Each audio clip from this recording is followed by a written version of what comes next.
Assalamualaikum warahmatullahi wabarakatuh. Selamat pagi teman-teman. Kita berjumpa lagi dalam mata pelajaran Al-Quran Hadis kelas 10. Bagaimana kabar kalian semua di rumah kala pandemi sekarang ini? Oke, sebelum pelajaran saya mulai, saya akan absen dulu.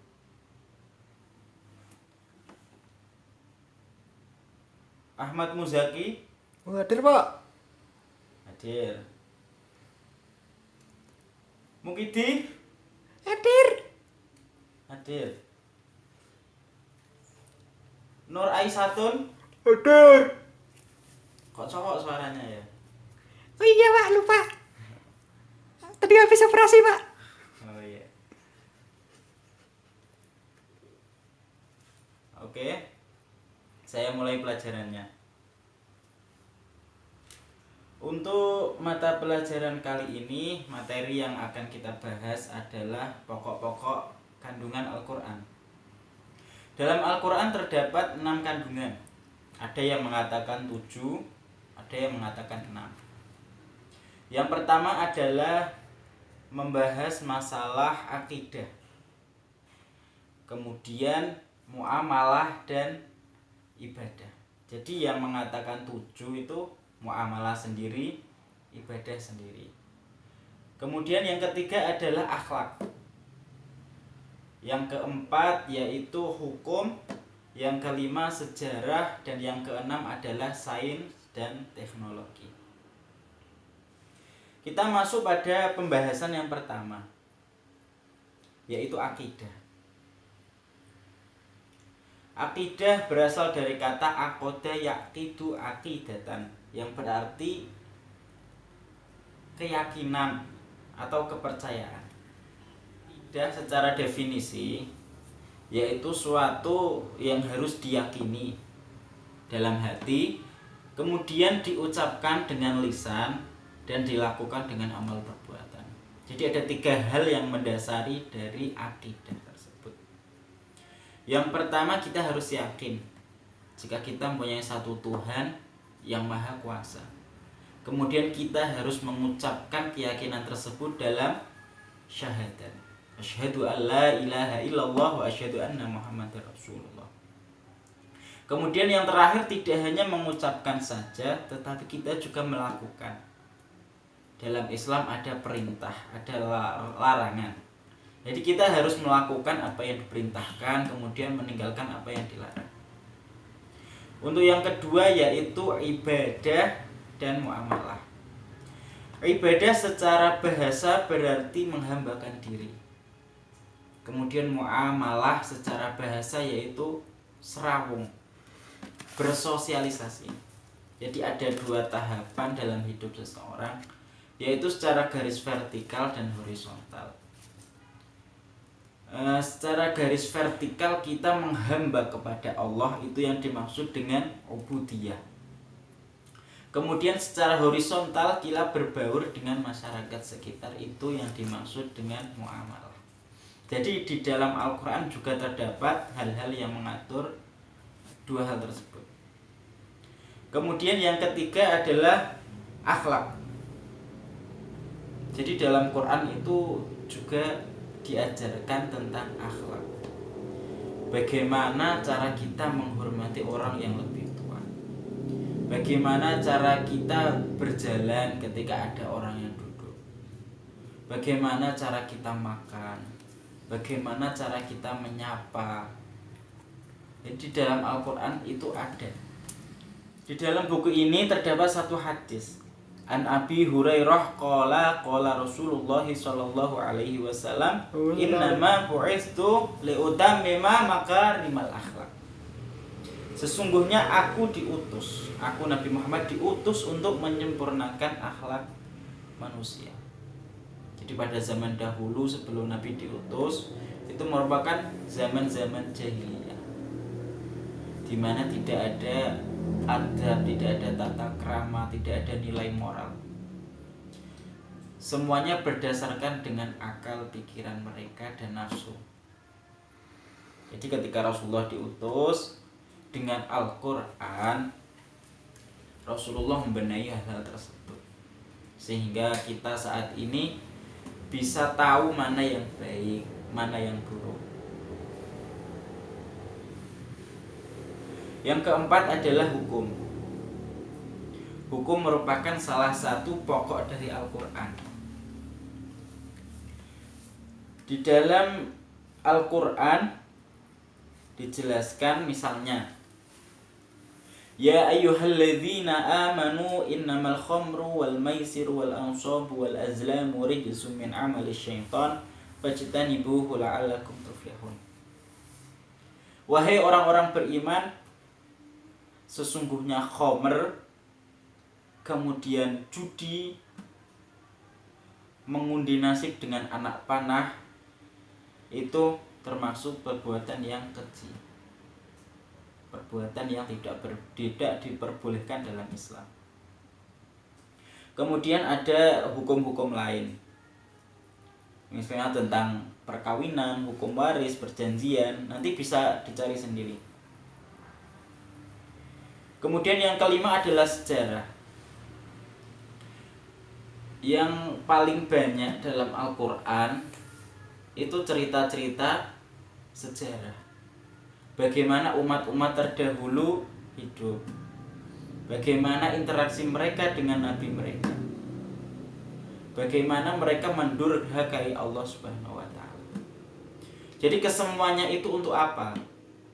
Untuk kita bisa mengambil ibrah atau pelajaran dari hal tersebut. Ya, dimisalkan saja, kita tahu kalau kanker misalnya ya, kanker itu sakit, kanker itu memakan biaya banyak untuk operasinya. Jadi apa harus kita terkena kanker dulu baru percaya? Kan enggak. Udah ada mereka yang terkena kanker. Itu namanya ibrah. Kita bisa mengambil pelajaran dari cerita-cerita terdahulu, cerita-cerita orang lain. Yang keenam adalah dasar-dasar ilmu pengetahuan, sains, dan teknologi. Jadi Al-Quran itu tidak sama dengan kitab-kitab terdahulu. Al-Quran itu kitab yang paling canggih, karena memang zaman Nabi Muhammad adalah zaman yang paling maju dibandingkan zaman dahulu. Kalau kitab-kitab terdahulu misalnya Zabur, Injil, terus Taurat, itu tidak ada teknologi. Di dalamnya itu hanya ada ya bagaimana beribadah.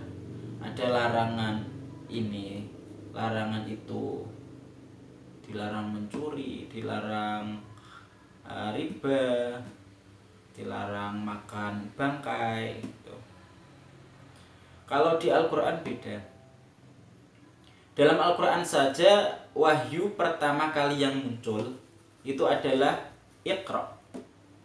Jadi bacalah. Kita tahu sekarang bahwa membaca itu adalah pokok dari pengetahuan. Jadi sedari awal Quran sudah mengajarkan pada kita, Iqra, bacalah.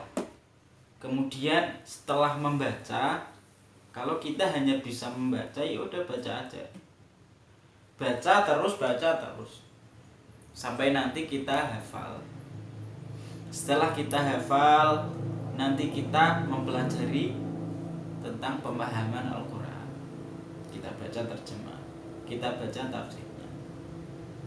Jadi setelah bisa memahami, belum bisa mengamalkan, ya udah, pahami aja semuanya. Pahami dulu sedikit demi sedikit. Kemudian nanti tidak terasa kita mengamalkannya dengan sendirinya.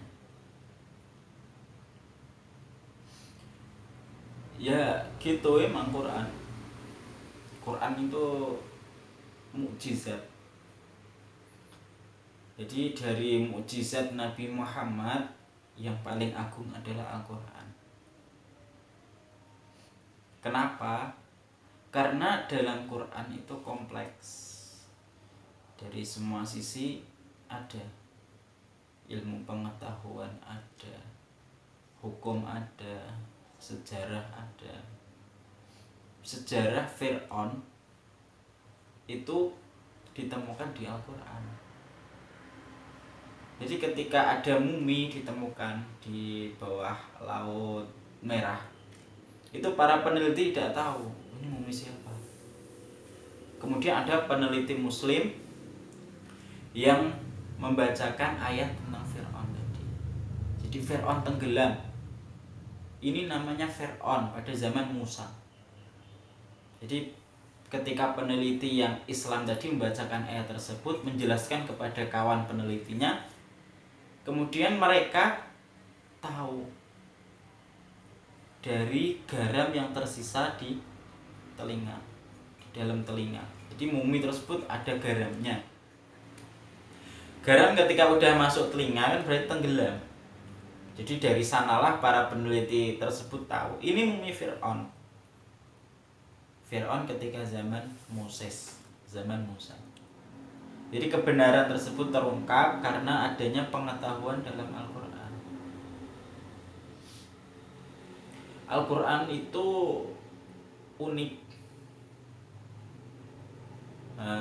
Uniknya tuh gini. Pada zaman dulu itu kitab-kitab diturunkan dengan bahasa kaumnya. Kalau Injil kan bahasa Ibrani. Sekarang Injil udah berbahasa Inggris. Jadi ketika dulu misalnya kamu kan dalam bahasa Inggris itu kan you. Kalau dalam bahasa Jawa ada banyak lagi, ada kon, ada koe. Oh enggak itu enggak masuk. Koe, kamu, kon. Jadi kan ada beberapa kosakata yang sama tetapi dalam penggunaannya itu berbeda. Jadi Al-Quran itu menolak hal tersebut karena Allah menjaga Quran sendiri. Jadi Allah berfirman, Inna nahnu nazzalna dzikra wa inna lahu lahafidun. Akulah yang menurunkan Al-Quran dan aku juga yang akan menjaganya. Jadi Quran itu udah dijaga oleh Allah sampai sekarang. Sampai sekarang kan tidak berubah. Quran tetap berbahasa Arab. Tidak ada degradasi bahasanya. Kalau dulu Injil bahasa Ibrani diubah menjadi bahasa Inggris, tentu kan ada beberapa macam terjemahan. Jadi dalam anekdot Jawa tuh gini misalnya. Dalam bahasa Indonesianya ya. Ayah tidur, saya mandi. Nah, kemudian di bahasa Jawa kan, Bapak sare kulo siram. Nah, dari orang-orang Sunda misalnya mendengar hal tersebut, orang-orang Jakarta mendengar hal tersebut kan aneh. Bapaknya tidur kok disiram. Oh kan gitu. Jadi kan ada kesalahpahaman tersendiri. Kemudian Allah menjaga Quran sehingga sampai sekarang masih berbahasa Arab murni. Ya memang ada terjemah, kemudian ada tafsir. Itu hanya untuk mempermudah kita memahami. Itu saja dari saya. Ada pertanyaan? Mas Zaki? Mugidi? Oke, kalau tidak ada pertanyaan, ada yang tanya nggak? Udah Pak, udah jelas. Oh ya udah. Oke ya, saya tutup. Iya Pak. Selamat belajar di rumah lagi. Jangan tidur mulu, belajar yang giat. Nggak apa-apa Pak. Kalau dapat uang jajan ditabung. Iya Pak. Jangan dibeliin kuota, main game terus ya. Tak beliin cilok kok Pak. Cilok, ya nggak apa-apa. Ya udah. Terima kasih untuk hari ini. Cukup sekian dari saya. Assalamualaikum warahmatullahi wabarakatuh. Waalaikumsalam warahmatullahi wabarakatuh.